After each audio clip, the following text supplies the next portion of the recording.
Emotion less అవడం అంత easy ఏం కాదు బ్రో. నీ పక్కన ఉన్న వాళ్ళు భయంతో చనిపోతుంటే నువ్వేమో సైలెంట్గా ఉంటావు. ఒకవేళ నువ్వు నిజంగా ఎమోషన్ లెస్ అవ్వాలనుకుంటే ఈ వీడియోని పూర్తిగా చూడు బ్రో. ఒకవేళ ఈ చిన్ని వీడియోని కూడా నువ్వు పూర్తిగా చూడలేకపోతున్నావు అంటే సారీ బ్రో, నువ్వు ఎమోషన్ లెస్ అవ్వాలనుకుంటున్న అక్కడని మర్చిపో. ఎందుకంటే డిసిప్లిన్ లేకపోతే ఎమోషన్ లెస్ కూడా లేదు. ఒక్కసారి ఆ స్టేజ్లో చేరుకున్నావంటే ఎవరిని మిమ్మల్ని హర్ట్ చేయలేరు.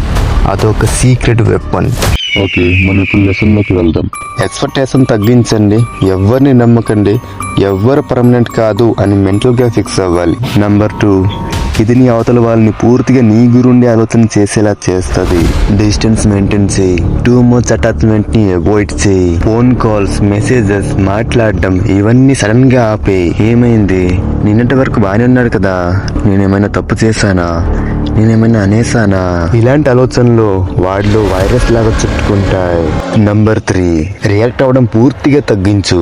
ఏదైనా జరిగినా సరే కామ్ గా ఉండు. ఒకవేళ ఇన్సైడ్ లో ఫీల్ అయినా కూడా బయటికి చూపించొద్దు. మనం ఏమన్నా పిచ్చోళ్ళమా?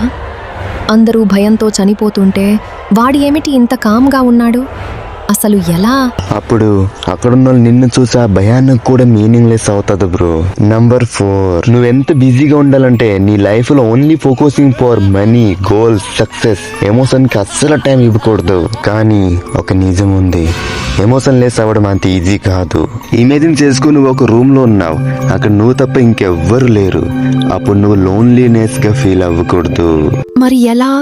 అది చాలా కష్టం కదా. సో రియల్ గేమ్ ఏంటి? ఫేక్ ఎమోషన్స్ కాదు, సెలెక్టివ్ ఎమోషన్స్. సెలెక్టివ్ ఎమోషన్స్ అంటే ఏమిటి?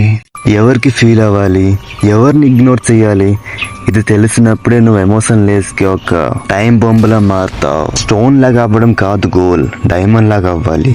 స్ట్రాంగ్ బట్ వేల్యూ ఉన్న ప్లేస్ లోనే సైన్ అవ్వాలి. సబ్స్క్రైబ్ చేసుకో బ్రో, నిన్ను ఒక మాన్స్టర్ ని చేసి వదులుతా.